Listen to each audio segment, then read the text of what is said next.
ଉପରେ ଘର କରିବା ପାଇଁ 5 ଲକ୍ଷ ଟଙ୍କା ଏଇ ଲୟର ଆସୋସିଏସନର ଜଟଣୀର ଉପରେ ଆଉ ଗୋଟେ ହଲ୍ କରିବା ପାଇଁ ଦେଇଛି। 5 ଲକ୍ଷ ଟଙ୍କାରେ କାର୍ଯ୍ୟକ୍ରମ ଆରମ୍ଭ ହବ। ସରିବା ପାଇଁ ଯାହା ଲାଗିବ, ଏଠି ଆମର ବରେଣ୍ୟ ଅଧ୍ୟକ୍ଷ ଅଛନ୍ତି ଅନନ୍ତ ବେହେରା ମଧ୍ୟ, ଆମ ସହିତ ଅଛନ୍ତି ବରିଷ୍ଠ କାଉନସିଲର ଶଶାଙ୍କ ଶେଖର ରାୟ, ବିଷ୍ଣୁ ସାହୁ, ଆମର କାଜଲ ଜାଇ, ଜଟାଧାରୀ ପ୍ରଧାନ, ଯେଉଁମାନେ କି ପ୍ରଫେସନାଲି ସେମାନେ ମଧ୍ୟ ଆଡଭୋକେଟ ପ୍ରାୟ ଜଟାଧାରୀ ପ୍ରଧାନ, ଶଶାଙ୍କ ରାୟ ସମସ୍ତ ଉପସ୍ଥିତିରେ ଲୟର ଆସୋସିଏସନ ସଭାପତି ସମ୍ପାଦକ ଉପସ୍ଥିତିରେ ଆମେ ଆଜି ତାର ଶିଳାନ୍ୟାସ ପ୍ରଥମ ଯୋଉ ଘର ତିଆରି କରାହବ ଉପରେ। ଏଇ ଯୋଉ ଆପଣଙ୍କ ପୌରହୁତରେ ଏବେ ଯୋଉ ଜଟଣୀର ବିକାଶ ଆଗକୁ ବଢି ଚାଲିଛି, ଏ ବିଷୟରେ ଟିକେ କୁହନ୍ତୁ। ଏ ବିଷୟରେ ନିଶ୍ଚିତ ସମସ୍ତ ଶ୍ରେୟ ଦେବି ମୋର ପ୍ରିୟ ନେତା ମାନ୍ୟବର ପୂର୍ବତନ ମୁଖ୍ୟମନ୍ତ୍ରୀ ନବୀନ ପଟ୍ଟନାୟକ, ଯେ ତାଙ୍କ ଆଶୀର୍ବାଦରେ ପ୍ରଥମ ଥର ବିଧାୟକ ହେଇଥିଲି, ଦ୍ୱିତୀୟ ଥର ମଧ୍ୟ ବିଧାୟକ ହେଲି। ତେଣୁ ତାଙ୍କର ଯୋଉ ଆଶୀର୍ବାଦ ରହିଛି, ଜଟଣୀ ସମଗ୍ର ଓଡ଼ିଶା ରାଜ୍ୟବାସୀ ତାଙ୍କୁ କିଭଳି ଭାବରେ ଭଲ ପାଆନ୍ତି ଆପଣମାନେ ଜାଣିଛନ୍ତି। 5 ଥର ତାଙ୍କୁ ମୁଖ୍ୟମନ୍ତ୍ରୀ କରିଛନ୍ତି।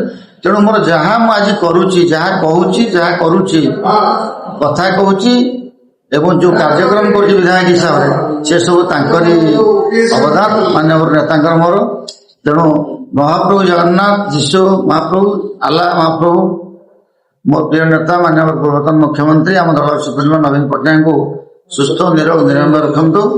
ଏଭଳି ଭାବରେ ସେ ଆମକୁ ଆଶୀର୍ବାଦ କରିଥାନ୍ତୁ। ଆମେ ଏମିତି ଜଟଣୀବାସୀଙ୍କର ଏଇ ମାଧ୍ୟମରେ ସେବା କରିବା ପାଇଁ ସବୁବେଳେ ସକ୍ଷମ ହେଉ।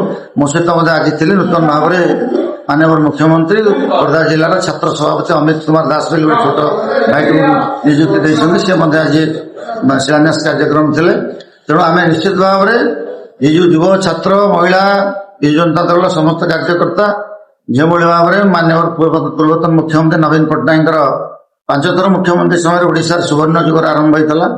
ସେ ପୁଣି ପୁନର୍ବାର ମାନ୍ୟବର ପୂର୍ବତନ ମୁଖ୍ୟମନ୍ତ୍ରୀ ନବୀନ ପଟ୍ଟନାୟକଙ୍କୁ ମହାପ୍ରଭୁଙ୍କ ଆଶୀର୍ବାଦ ପ୍ରାପ୍ତ ହଉ। 6ଠ ଥର ସେ ଓଡ଼ିଶା ରାଜ୍ୟରେ ମୁଖ୍ୟମନ୍ତ୍ରୀ ଭାବରେ ଦାୟିତ୍ୱ ନେଇ ଯେଉଁ ଅଧୁରା କାର୍ଯ୍ୟକ୍ରମ ରହି ତାକୁ ସମ୍ପୂର୍ଣ୍ଣ କଲା। ମୁଁ ଅକ୍ଷୟ କୁମାର ସାହୁ, ସଭାପତି ଜଟଣୀ ଓକିଲ ସଂଘ ଜଟଣୀ। ତତ୍କାଳୀନ ବିଧାୟକ ତାଙ୍କ ଫଣ୍ଡରୁ এই ଜାଗାଟା ଆମକୁ ଦେଇଥିଲେ। ଘରଟିର ଭିତ୍ତିପ୍ରସ୍ତର କରି ଘରଟି ଆରମ୍ଭ କରିଥିଲେ। ତାପରେ ଆମେ ଏଠି ଓକିଲ ସଂଘ ବା ଜଟଣୀ ଓକିଲ ସଂଘର ସଭ୍ୟମାନେ ସବୁଦିନ ସନ୍ଧ୍ୟାବେଳେ ଏକତ୍ରିତ ହଉ। ଆମର ଲାଇବ୍ରେରୀ କାର୍ଯ୍ୟକ୍ରମ ଏଠି ଚାଲେ। ଆମର ଯେଉଁ ଅଫିସ ବେରର ଅଛନ୍ତି ତା ଭିତରେ ଜଣେ ଲାଇବ୍ରେରିଆନ ମଧ୍ୟ ରହିଛନ୍ତି, ଯିଏକି ନିୟମିତ ଭାବରେ ଚାବି ଖୋଲନ୍ତି। ଆମେ ସନ୍ଧ୍ୟାବେଳେ ଆଇନ ବିଷୟରେ ତର୍ଜମା କରୁ। ଏ ଭିତରେ ବସିକି ଆମର ବହି ଏଟା ଆଲମିରା ବହି ଅଛି, ସେ ବହିକୁ ଆମେ ଯେଉଁମାନଙ୍କର ଆବଶ୍ୟକ ସେମାନେ ନେଇ ପଢ଼ନ୍ତି, ପୁଣି ଫେରେଇ ଦିଅନ୍ତି। ଏଭଳି ଚାଲିଥିଲା। ଏବେ ସଭ୍ୟମାନଙ୍କ ସଂଖ୍ୟା ଟିକେ ଅଧିକା ହେଇଗଲା।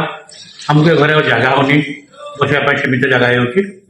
ତେଣୁ ବର୍ତ୍ତମାନର ମାନ୍ୟବର ବିଧାୟକ ବିଭୂତି ଭୂଷଣ ବଳବନ୍ତରାୟଙ୍କୁ ଆମେ ଅନୁରୋଧ କଲୁ, ସାର୍ ଆପଣ ଟିକେ ସାହାଯ୍ୟ କଲେ ଆମର ଟିକେ ଜାଗା ଅଧିକାର ଦରକାର, ସଭ୍ୟମାନଙ୍କ ପାଇଁ ସଫିସିଏଣ୍ଟ ହଉନି। ଠିକ୍ ଅଛି, ତାହେଲେ ମୁଁ ମୋ ଲ୍ୟାଣ୍ଡରୁ ଆଉ ଗୋଟେ ଘର ବନେଇଦେବି। ତାର ଭିତ୍ତିପ୍ରସ୍ତର ଆଜି ସେ ସ୍ଥାପନ କରୁଛି। କେତେ ଟଙ୍କା ସ୍ଥାପନ କରିଛନ୍ତି? ବର୍ତ୍ତମାନ ପରିସ୍ଥିତିରେ 5 ଲକ୍ଷ ଟଙ୍କା ବିଧାୟକ ମହାଶୟ, ମାନ୍ୟବର ବିଧାୟକ ମହାଶୟ ଦେବା ପାଇଁ ସ୍ୱୀକୃତି ପ୍ରଦାନ କରୁଛନ୍ତି। କହିଲେ କାମ ସରିଲା ପରେ ଯାହା ବି ଲାଗିବ ଆଉ ମୁଁ ଦେବି, ଆପଣମାନେ କାମ କରନ୍ତୁ।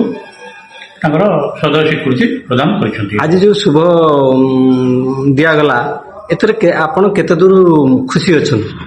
ଶୁଣନ୍ତୁ, ଆଜିର ଯୋଉ ଭିତ୍ତିପ୍ରସ୍ତର ଦିଆହେଲା ତା ପାଇଁ ମୁଁ କେବଳ ନୁହଁ, ଆମ ଓକିଲ ସଂଘର ସଭ୍ୟମାନେ ନୁହନ୍ତି, ସଭ୍ୟା ଯେଉଁମାନେ ଅଛନ୍ତି ଭାଇ ଭଉଣୀ ସେମାନେ ନୁହନ୍ତି, ଜଟଣୀବାସୀ ମଧ୍ୟ ସମସ୍ତେ ଏଥିରେ ଉତ୍ଫୁଲ୍ଲିତ, ଆଗ୍ରହୀ।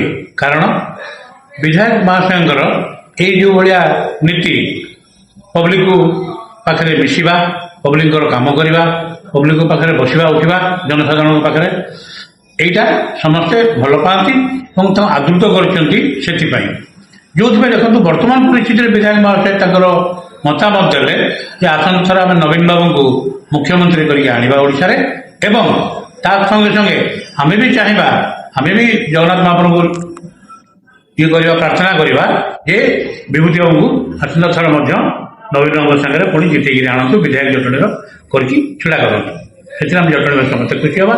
ଏବଂ ଆମର ଯେତିକି ପିଲାମାନେ ଅଛନ୍ତି ଜଟଣୀରେ ୟୁଥ୍ ମାସ୍, ତାଙ୍କୁ ଆମେ ଦିଗ୍ଦର୍ଶନ ଦେଉଛୁ ବେଶୀ ଟୁ ବେଶୀ ପିଲା ଲ ପଢ଼ନ୍ତୁ। ଆଇନର ପାଠ ପଢନ୍ତୁ ଏବଂ କେବଳ ଓକିଲାତି ନୁହଁ, ଓକିଲାତି ସାଙ୍ଗରେ ଜୁଡିସିଆଲ ଅଫିସର ମଧ୍ୟ ହେଇପାରିବେ ସେମାନେ, ବିଚାରପତି ମଧ୍ୟ ହେଇପାରିବେ। ପ୍ରଥମେ ଦ୍ୱିତୀୟ ଶ୍ରେଣୀ ବିଚାରପତି, ଓଜେଏସ୍ ପାଇଲା ପରେ ତାପରେ ପ୍ରଥମ ଶ୍ରେଣୀ, ତାପରେ ଉପରକୁ ଉପର ଉନ୍ନତି ସେମାନେ କରିବେ। ଏଇ ଜିନିଷ ପିଲାଙ୍କ ମୁଣ୍ଡରେ ଭେଣ୍ଟିଲେଟ୍ କରିବାକୁ ପଡିବ। ଆମେ ବିଭିନ୍ନ ଜାଗାରେ ସେମିନାର କରି ପିଲାମାନଙ୍କୁ ଡାକି ସ୍କୁଲ ମାନଙ୍କରେ ସେମିନାର କରି, ଆମ ହାକିମ ବି ଯାଉଛନ୍ତି, ଜେଏମଏଫସି କୋର୍ଟର ଯେ ହାକିମ ତାଙ୍କୁ ମଧ୍ୟ ଆମେ ନିମନ୍ତ୍ରଣ କରୁଛୁ। ସିଏ ମଧ୍ୟ ଆସୁଛନ୍ତି, ଉଦ୍ବୋଧନ ଦେଉଛନ୍ତି, ଯୁବ ସମାଜକୁ ଅନୁପ୍ରାଣିତ ହେବା ପାଇଁ ଦିଗ୍ଦର୍ଶନ ଦେଉଛନ୍ତି। ଆମେ ବି ସେ ବିଷୟରେ ବ୍ରତୀ ଅଛୁ ଏବଂ ଦିଗ୍ଦର୍ଶନ ଦେବା ପାଇଁ ୟୁଥ୍ ମାନଙ୍କୁ ଆମର ଯତ୍ପରୋନାସ୍ତି ଚେଷ୍ଟା ଚଲେଇଛୁ।